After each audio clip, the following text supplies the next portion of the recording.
Buenas noches, estimados colegas fiscalistas, un gusto saludarlos. Un programa más en el fiscalnet.com. En el programa, justamente después de cierta pequeña ausencia por diferentes motivos, aquí estamos, no todo el equipo, pero por diversas actividades no pudieron estar, pero aquí estamos junto con mi estimado amigo maestro Lado Álvarez y también aquí la contadora Olga María, también nos acompaña. Y bueno, y vamos a hablar lo que es de el tema de en cuestión de la ley antilavado. Ya ven que todos los cambios que se han suscitado, sobre todo en las enmiendas 25, 22 ahí de la GAFI, ¿no? Y bueno, todo lo que conlleva a estas reformas o estas puntuaciones dentro de esta misma ley, y no solamente se puede ubicar justamente en la ley antilavado, sino tenemos que observar distintos ordenamientos, aparte de las enmiendas, la GAFI.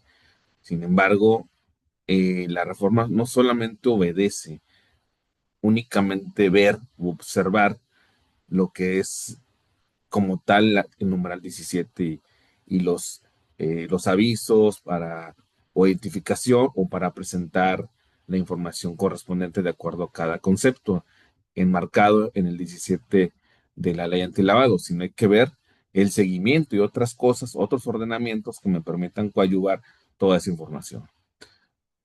Adelante, mi estimado Claudio. Muchas gracias, Hugo. Buenas noches a todos.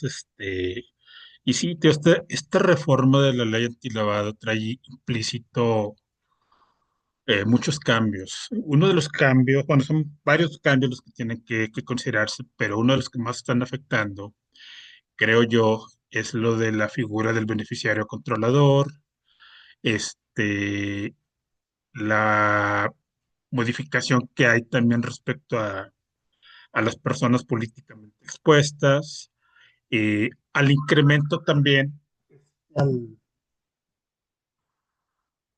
al, al lavado de dinero, perdón, al activo virtual. Hay también modificaciones respecto a la confidencialidad de los datos, que también tiene un impacto muy bueno en este sentido. Y también hay modificaciones respecto a la información que te pueda requerir la propia autoridad fiscal o bien la propia Secretaría de Hacienda y Crédito Público. Estos también son circunstancias o cambios que tienen que conocerse en este sentido. Y otro también de los cambios, te digo, es lo que viene siendo la reforma, si mal no recuerdo, el 400 bis del Código Penal. Más, te digo, o sea, sería cuestión de ir desglosando cada uno de ellos, pero sí se tiene mucho material en este sentido para poder aplicar o para poder comentar de todos estos cambios que se han dado con esta última reforma a la ley antilavado. Sí, definitivamente, mi estimado Claudio, así es. El otro día vi un comentario donde vi una publicación prácticamente donde estaban varios colegas disertando en cuestión de la ley antilavado, y uno de ellos le dice a otro colega, bueno, es que la ley antilavado nada más hay que ver el 17 de esta misma ley, el 32 y en cuestión de la restricción de efectivo. Digo, en parte es cierto, pero como en cualquier ley, tiene uno que expandir la mente más allá de lo que vemos en esta multicitada ley. Y una cosa que tenemos que hacer es correlacionar con todos los ordenamientos que conlleva la afectación a esta misma ley, ¿no?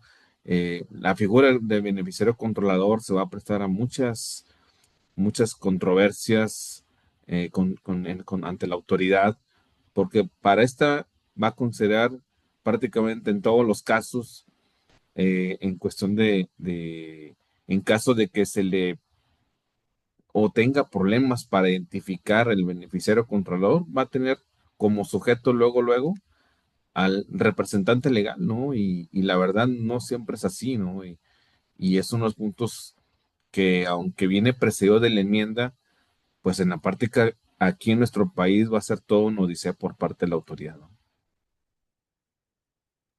Así Algo, es, Hugo, pero ¿sabes qué, Hugo? También en el caso del beneficiario controlador, este, la parte más fina que pudiera manejarse es la parte de la solicitud de información por parte del SAT. Creo yo que el SAT y con esta fiscalización que se aproxima con el paquete para 2026, creo yo, te digo, que va a exceder sus facultades la propia autoridad y va a querer generar eh, daños a las personas morales, sobre todo en este sentido. Pero la verdad, te digo, la figura del beneficiario controlador trae implícito muchos cambios. Uno de los cambios también que se manejan es prácticamente la inscripción en el sistema electrónico de la Secretaría de Economía.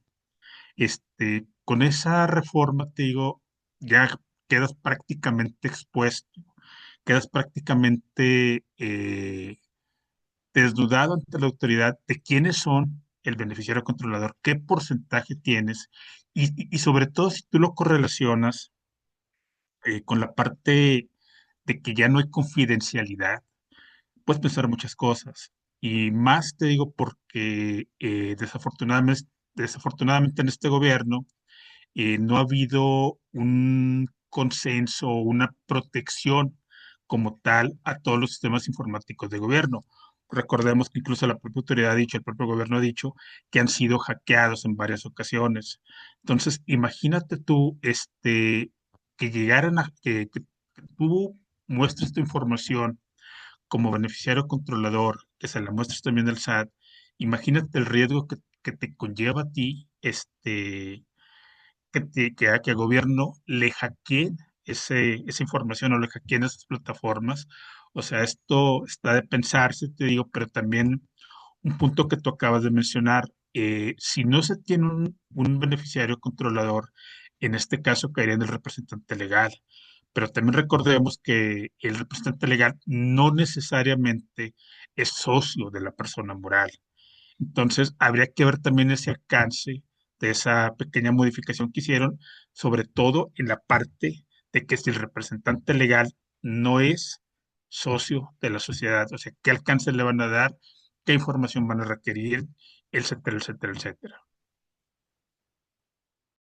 sin duda alguna, sí, y sobre todo tocas un punto muy fino en cuestión de el presunto o los presuntos delitos que puede incurrir una persona jurídica, una persona moral, y ahí nos tenemos que remontar al 410, 420, 421 del Código Nacional de Procedimientos Penales, donde anteriormente como se manejaba, parafraseando un poco la teoría del delito, ¿no? En cuestión del maestro Quintino, en en ese tenor, pues habría que ver hasta, como bien decía en una de sus ponencias, la conducta, ¿no? Que si nos remontamos 10 años para atrás, teníamos una serie de catálogos, ¿no? Ahora con esto, pues imagínate el poder que va a tener la autoridad en cuestión de prácticamente ingresar o implementar o hasta sospechar de un delito. ¿Hasta dónde nos puede afectar ese 421 del Código Nacional de Procedimientos Penales? Correcto, Hugo, y sobre todo, pues reitero, toda esta información y todas estas modificaciones, creo que van de la mano con la fiscalización que se viene. Eh, Creo yo, te digo la verdad, que la autoridad va a exceder en sus facultades esta parte de la fiscalización conjuntamente con el lavado de dinero. ¿Por qué te digo? Porque le están dando la puerta, le están abriendo la puerta, perdón, a la propia autoridad para que haga muchísimas cosas fuera de ley, haga muchísimas cosas fuera de lo que viene siendo el contexto o la forma parte o la formación del, del lavado de dinero. Mira, si recordar así rápidamente lo que viene siendo o lo que se ha estado manejando eh, respecto a la parte del programa o del paquete económico 2025, que tiene mucho que ver también con esta parte del lavado de dinero, ¿sí? ¿Por qué? Porque la autoridad está generando una estrategia a fenómenos estructurales de evasión y contrabando de dinero. Evasión y contrabando de dinero te lo van a equiparar a lo que viene siendo parte del lavado de dinero. ¿Cómo van a tratar el lavado de dinero? Van a hacer la aplicación o el perfeccionamiento del Código Fiscal de la Federación. Está previendo la autoridad para 2026 el endurecimiento del marco de actuación, principalmente contra facturación falsa, contra simulación de operaciones y otros esquemas de defraudación fiscal. Pero volvemos al mismo punto. ¿En base a qué? En base a lo que viene siendo el criterio de la autoridad. Y aparte también están aprovechando, y perdón por el comentario, eso es un comentario a título personal, este, con la nueva Corte del Bienestar, que realmente no va a ser una corte, sino va a ser una corte de sumisión a un maximato que se está presentando en nuestro México, te digo, pero ya no tendremos esos contrapesos que se tenía con la Suprema Corte de Justicia como anteriormente venía trabajando. Entonces, hay muchas cosas que tenemos que estar cuestionándonos, que estar checando y muchas cosas que tenemos que ir viendo para ver qué podemos cambiar, qué podemos modificar, sobre todo en la parte preventiva.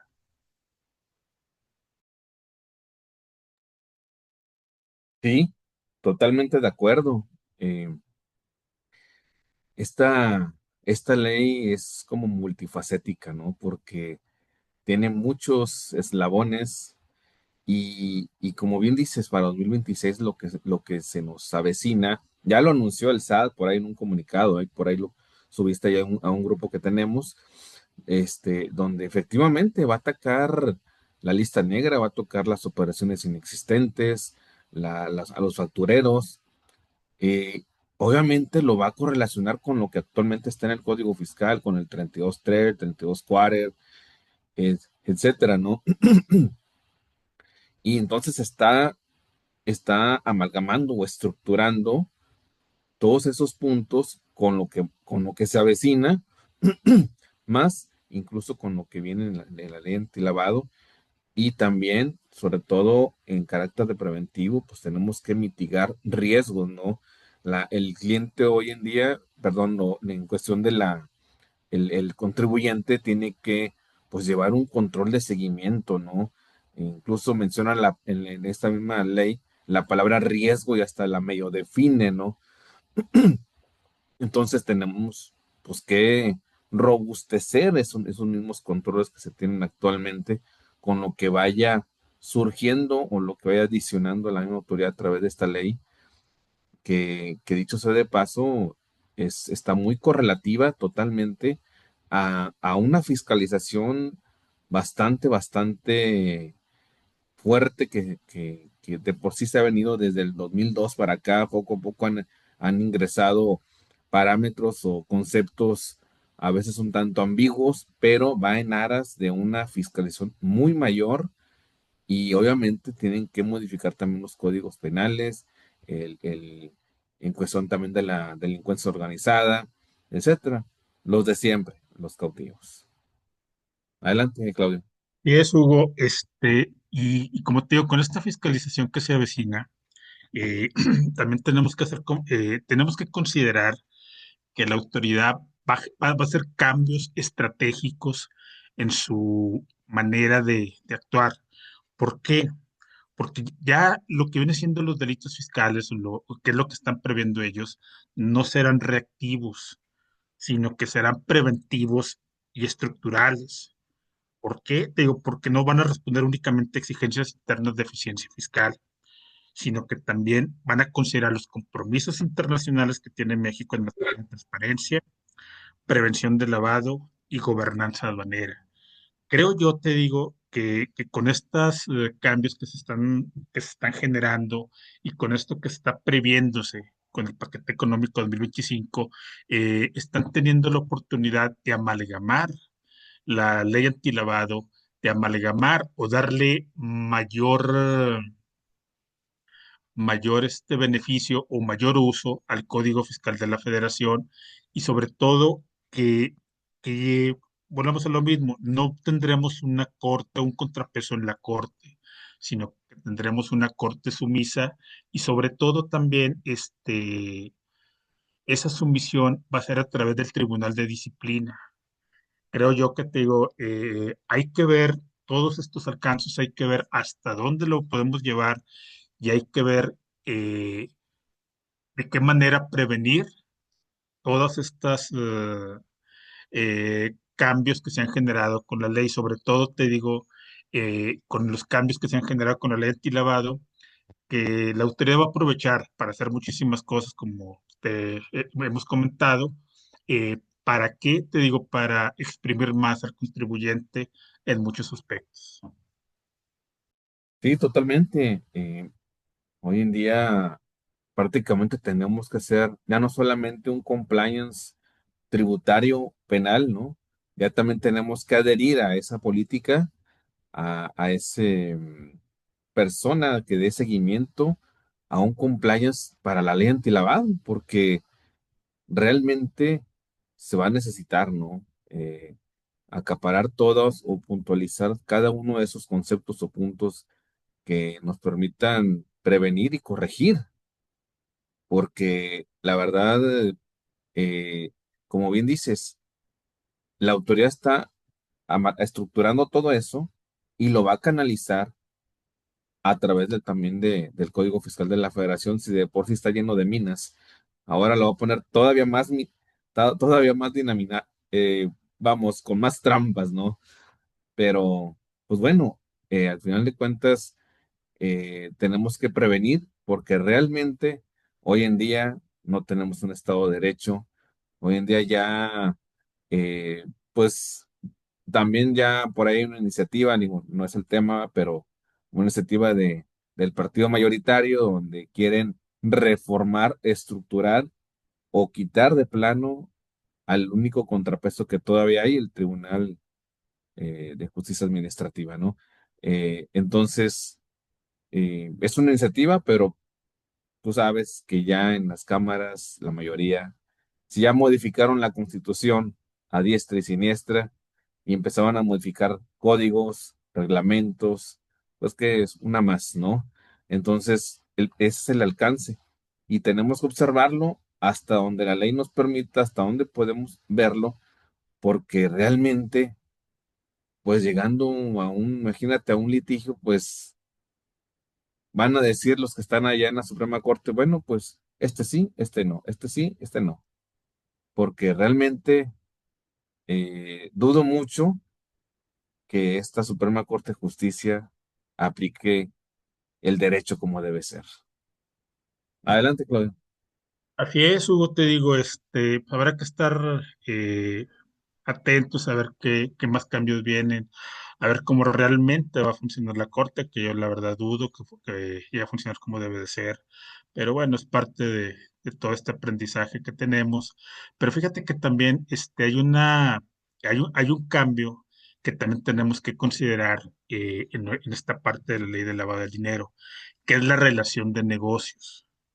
Sí, o sea, ya realmente también con esta modificación que hicieron a la ley a la ley antilavado, ya definen realmente lo que es la relación de negocios y te la define como aquella establecida de manera formal y habitual entre quien realiza una actividad vulnerable y sus clientes y usuarios, excluyendo las operaciones que se celebren ocasionalmente y la prestación de servicios de acuerdo al 17, el artículo 17, fracción decimosegunda de esta ley. Este cambio también, te digo, tiene mucho que ver, creo yo, y creo que también tiene mucho que ver con la parte de la fiscalización que se aproxima. porque si bien para ley antilavado tú generas una información, para parte de la fiscalización la autoridad te la puede cruzar con una evasión fiscal o incluso con una operación, ay, ¿cuál es el término? Una No una operación operación contable, sino, inexistente, ¿no? perdón, Una operación inexistente. no una operación inexistente, aquellas a las que le tienes que pedir permiso al SAT, hombre. No recuerdo el nombre. Operaciones, eh, bueno, relevantes, algo así, ¿no? operaciones relevantes. Entonces creo yo que también por ahí, la autoridad o el propio SAT te puede cuestionar esa relación de negocios si tú presentas un esquema reportable, vamos. Un esquema reportable, creo que ahí te la pudiese cruzar la propia autoridad en este sentido. Entonces, sí hay que analizar este punto de la relación de negocios y, como bien dices, correlacionarlo con lo que te establece el Código Fiscal y con lo que te establece ISR, IVA y las demás disposiciones fiscales relativas. Totalmente de acuerdo. Incluso también con las evaluaciones de riesgo que se tienen que hacer, ¿no? Con la ley de operaciones de crédito también, o sea, hay diferentes leyes que todo eso, todas estas en conjunto se relacionan entre sí a esta ley antilavado. Eh, entonces, sí, hay que cubrir todos esos puntos y definitivamente creo y considero que un compliance antilavado va a ser sí o sí en que se debe de implementar y capacitar obviamente al- a la gente que lleve todo ese seguimiento, ¿no? Porque como hemos comentado, esto no se refiere el observar la ley únicamente a la ley antilavado, sino expandirla en forma integral a otros ordenamientos, otros ámbitos y sobre todo porque todo afecta, ¿no? Un punto que acabas de mencionar en cuestión de los esquemas reportables totalmente, porque ahí al cruzar la información, ahí mismo, como dicen coloquialmente, te agarran, ¿no? Y más al exigir los requisitos que imperan en la ley antilavado, con lo que también te piden en los esquemas reportables de identificación, etcétera, pues va a ser un cruce de información formidable para la autoridad, pero desfavorable para el contribuyente que no acate y que no prevenga ese tipo de contingencias. Así es, Hugo, y sobre todo, también dentro de estas nuevas reformas, complementando lo que estamos mencionando, hay también hay un artículo y hay una reforma también, que creo que es el artículo 11, que te dice qué es lo que pretende la autoridad. Prácticamente con todos estos cambios y con toda esta parte de la ley antilavado, ¿qué es lo que va a aprender la autoridad? Que todos los delitos relacionados con el lavado de dinero y sus estructuras financieras, buscar la manera por parte de la autoridad de prevenirlo, de detectarlo y de combatirlo. ¿Para qué?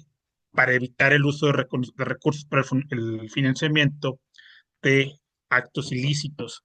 Pero toda esta parte, creo yo, como estamos comentando, tiene mucha correlación con esquemas reportables, con simulación de operaciones, con venta de facturas, con varias disposiciones de la propia ley fiscal que nos va a permitir generar o le va a permitir a la autoridad generarse o allegarse de información para poder planear y, como comentamos anteriormente, en base al plan del gasto 2025 o el plan de fiscalización de 2025, de allegarse de información para que la autoridad supuestamente prevenga todo este tipo de operaciones.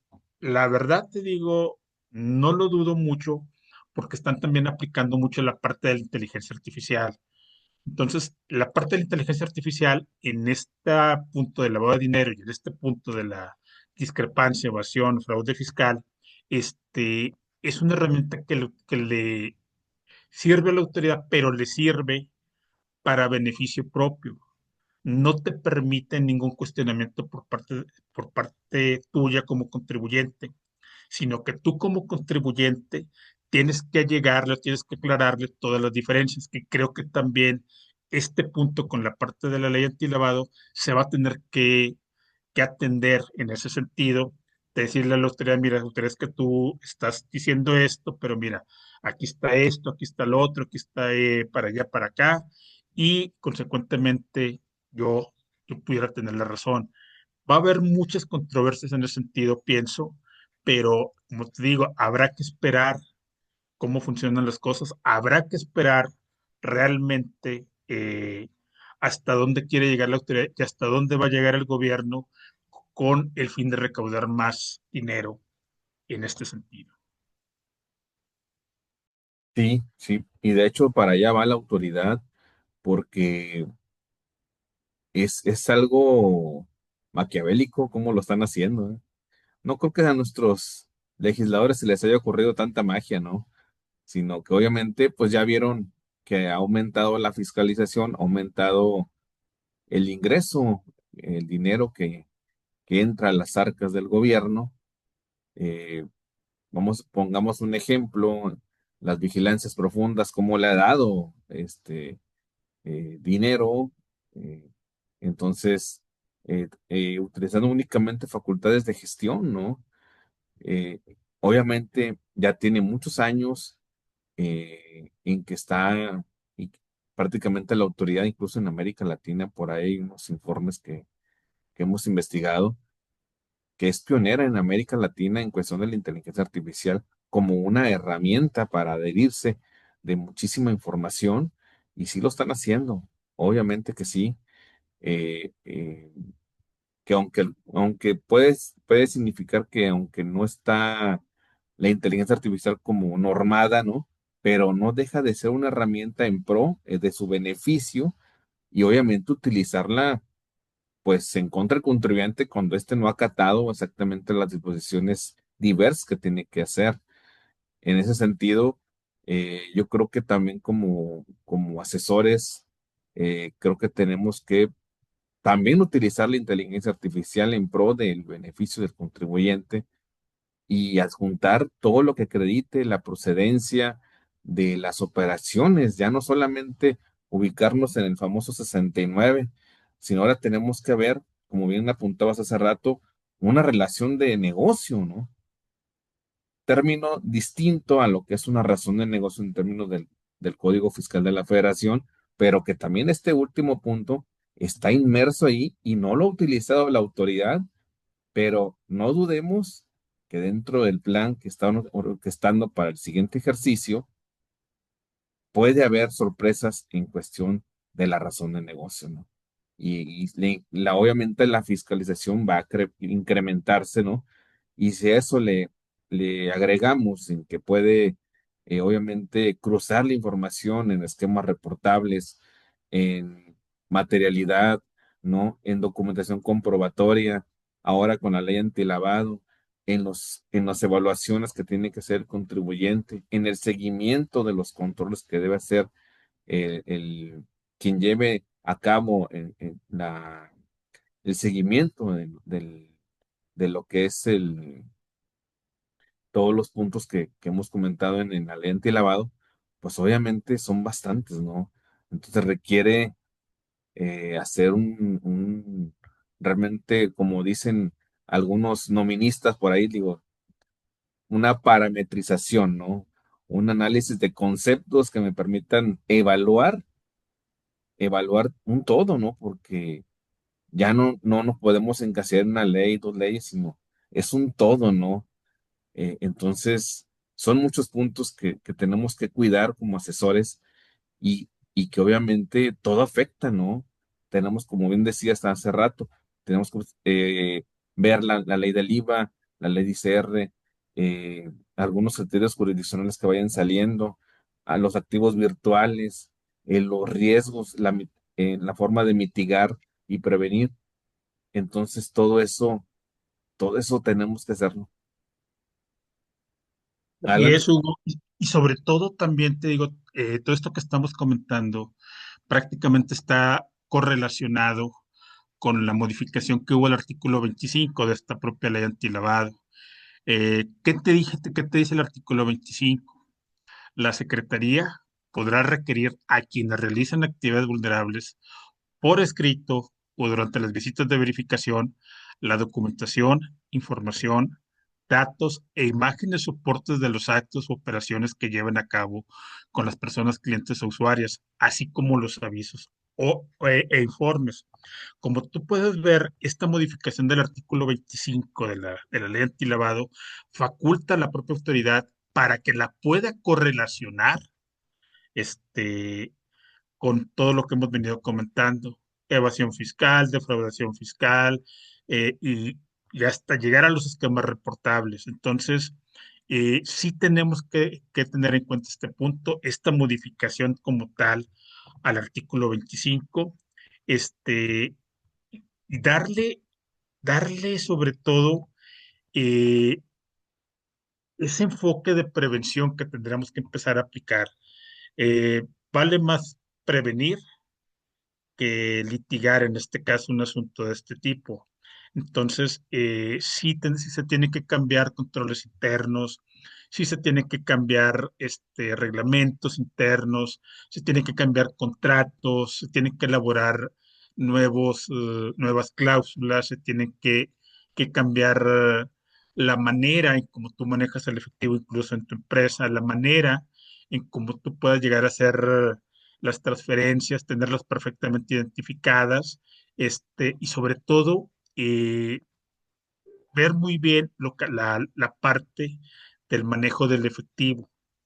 ¿Para qué? Para que tú tengas todo el soporte. Adicionalmente, como bien tú comentabas, darle soporte a la razón de negocios, darle materialidad a no a todas tus operaciones, porque sería un exceso, pero sí darle materialidad a aquellas operaciones importantes que tú llegues a tener en tu empresa o darle materialidad a aquellas operaciones que, que no sean habituales en tu empresa. Entonces, todo este tipo de controles y todo este tipo de medidas te pueden ayudar a ti de cierta manera para minimizar riesgos ante lo que viene siendo la parte de la ley antilavado, correlacionándolo prácticamente con la parte fiscal. Exactamente, sí, sí, y fíjate que y este concepto que mencionas, la razón de negocios, ahí está inmersa en toda la ley, ¿no? En ICR, en el Código Fiscal.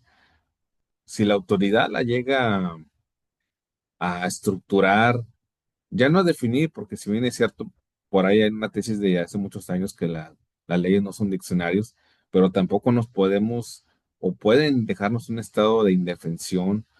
Entonces, eh, ese tema, la famosa recaracterización de operaciones, eh, hoy en día ya no solamente tenemos en la mesa, por llamarlo así, operaciones inexistentes, materialidad, sustancia económica, razón de negocios. Ya también tenemos dentro de la mesa la ley antilavado. Y en esto eh, se relaciona absolutamente con todos los ordenamientos que hemos comentado y obviamente el código fiscal es la punta de lanza, ¿no? O sea, porque ahí lo va a aterrizar la autoridad. Eh, Obviamente existen por ahí algunas fisuras, pero como bien has comentado, no tenemos la necesidad más que prevenir para evitar llegar a un litigio, porque realmente, como ya hemos comentado también, cuando hay contrapeso, no sabemos el alcance, ¿no? Pero realmente es un buen trabajo que nos espera. Obviamente también tenemos que modificar controles, incluir cláusulas, como bien comentaste, dentro de los contratos, adheridas a lo actual, ¿no? Dependiendo lo que se empiece a manejar, ¿no? Dentro de esa ley lavado, dependiendo de los rubros del 17 del artículo 32. Eh, entonces, tenemos que emplear medidas de protección y prevención, obviamente corrección, eh, darle seguimiento puntual, ¿no? Yo creo que si en lugar antes se reunían o nos reunimos los colegas a una vez al mes o cada 15 días, ahora es una vez por semana en cuestión de esta ley, porque tiene muchos, como dice uno de mis maestros, tienen muchos tentáculos, aunque poco cerebro, pero realmente sí son demasiados puntos que hay que cubrir y tenemos que hacerlo porque hoy en día quien no se emplea a fondo en estas disposiciones de no solamente fiscales, sino de otras, de otro tipo, entonces pues estaría prácticamente en el desierto, o sea, sin agua, y, y en estos nos tenemos que seguir preparando, nos tenemos que seguir capacitando, eh, y la verdad, en este contexto, pues tenemos que tener la amplitud de ver todos los ordenamientos, ¿no? Todas las afectaciones que se han venido también comentando y no nos queda más que prevenir, porque como bien dices, entrar a un litigio, pues no tiene caso, ¿no? Adelante. Así es, Hugo, te digo, la verdad te digo, hay que ir viendo, como hemos comentado, cambios en control interno, cambios en el manejo de tu efectivo, cambios en los contratos, cambios en los reglamentos, eh, un sinfín de cambios que que se tienen que empezar a checar, se tienen que empezar a ver. Y sobre todo también, por este punto también lo que se reformó, los parrafitos que se reformaron del artículo 40. ¿Qué te dice el artículo 40? La Secretaría deberá denunciar ante la Fiscalía cualquier acto u operación que deriven de una actividad vulnerable, que pudiera dar lugar a la existencia de un delito del fuero federal, que se identifique con motivo de la aplicación de la presente ley. La unidad deberá informar semestralmente a la Secretaría del Estado de las denuncias presentadas. Aquí hablamos delito del fuero federal o relaciónamelo con delito fiscal. Con cualquier delito fiscal que te llegue a contemplar la propia autoridad, la Secretaría ya tiene la facultad de poderlo denunciar. Y esta modificación a estos parrafitos del artículo 40 de la ley antilavado, tenemos mucho que correlacionarlo con lo que te menciona la parte del artículo 400 bis, creo, si mal no recuerdo, déjame lo ubico. Sí, creo que son 400 bis. 400 bis, que te dice, en caso de conductas previstas en este capítulo en las que se utilicen servicios de instituciones que integran el sistema financiero, el Ministerio Público estará en todo momento facultado para investigarlas. Para ejercer la acción penal, que fue lo que se modificó, se requerirá la denuncia de la Secretaría de Hacienda y Crédito Público, quien tendrá el carácter de víctima o ofendido. Esta modificación, como ustedes pueden recordar, anteriormente no estaba. Ya se le está dando la connotación a la Secretaría de Hacienda y Crédito Público versus Servicio de Administración Tributaria, la calidad de víctima u ofendido. ¿Por qué te digo? Porque con todo lo que información que te van a llegar, con todo lo que pueda hacer la autoridad, con toda la fiscalización que se viene, la autoridad ya va a tener más herramientas, y ya la tiene de hecho con esta modificación, para poderse ir más allá con el contribuyente.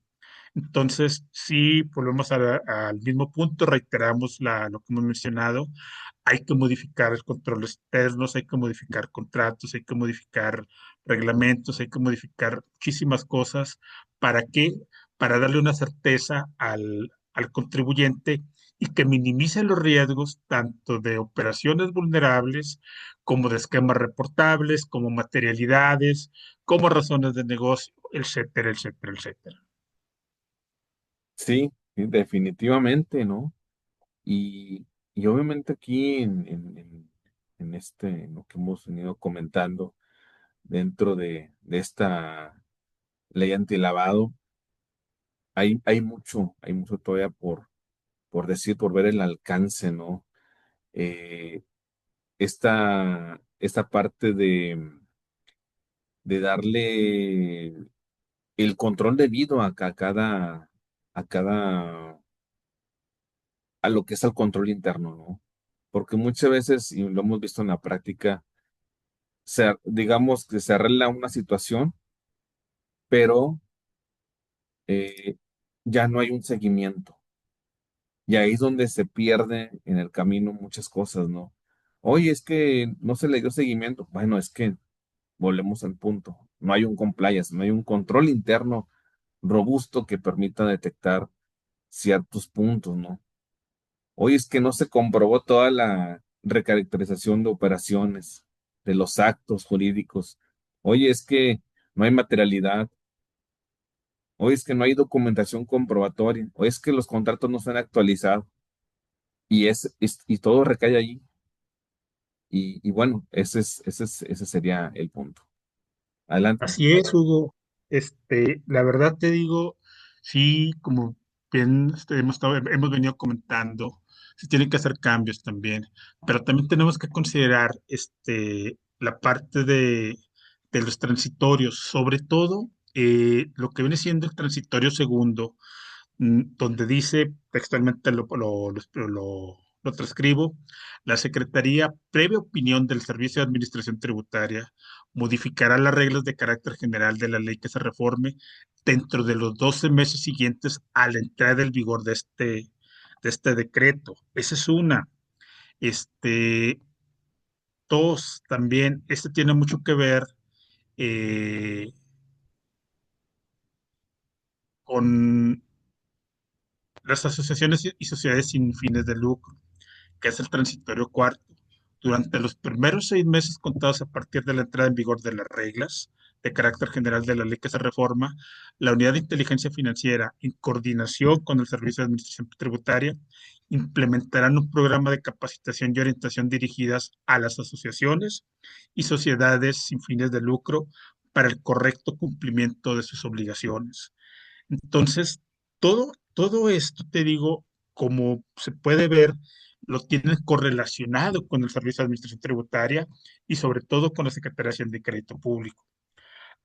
Volvemos al mismo punto, o sea, entonces tenemos que hacer acciones preventivas, no esperarnos a que venga la autoridad y nos diga: sabes que estás bien, estás mal, que si bien hay una modificación en la parte de lo que se conoce como la espontaneidad por única ocasión, de cualquier manera hay que prever. Hay que prever, sobre todo, las reglas de carácter general, que la autoridad tiene un año para modificarlas. Entonces, hay que estar inmersos y estar pendientes de cualquier modificación que pueda llegar a darse con esta ley. Sí, sí, definitivamente. Es bien importante esa parte en cuestión de revisar constantemente cualquier modificación que hagan a la resolución miscelánea y actualizar, obviamente, los parámetros de los controles que estemos haciendo, de todo lo que hemos venido comentando. Y, y bueno, no queda más que la prevención, porque reiteramos, irnos a un juicio, pues ahora con esta Suprema Corte ya no nos queda contrapeso, ¿no? Pero bueno, vamos a prácticamente dar ya sesión por terminada el programa. Hay mucho que comentar. Habrá otros temas que vamos a abordar dentro del programa a esas alturas. Adelante, Claudio, si quieres comentar también el saludo oficial a nuestros grandes amigos que nos Gracias, van a Hugo. sintonizar. Sí, te digo, o sea, la verdad te digo, tratamos de condensar un poquito y tocar los puntos un poquito más importantes a nuestro criterio de estas modificaciones a la ley antilavado, pero la modificación trae implícitas muchas cosas, trae implícitas, como tú ya comentabas, construcciones, activos virtuales, efectivo, obras de arte, etcétera, etcétera, etcétera. Entonces, el hablar de todas estas modificaciones sí nos llevaría mucho más tiempo. Podríamos estarlas mencionando en posteriores programas, como tú ya bien lo comentas, pero sí creemos que pudieran llevarse al menos un poquito de lo comentado por aquí, para que cada quien en lo personal busque la manera de ahondar más en el conocimiento de lo que viene siendo esta parte de la ley antilavado, de la modificación a la ley antilavado, y buscar siempre un poquito mayor de aprendizaje en lo que viene siendo la profesión de contaduría, de contador público, y la profesión de derecho. Entonces, creo que se puede dar por terminada ahorita por esta vez esta plática, y volvemos al mismo punto, lo que me comentabas hace rato. parte el saludo. Como ustedes bien saben, tenemos unos grandes admiradores por ahí en redes sociales, que son los llamados puristas, el cual les mandamos un cordial saludo. Gracias, Hugo. Hasta la próxima, muchas gracias.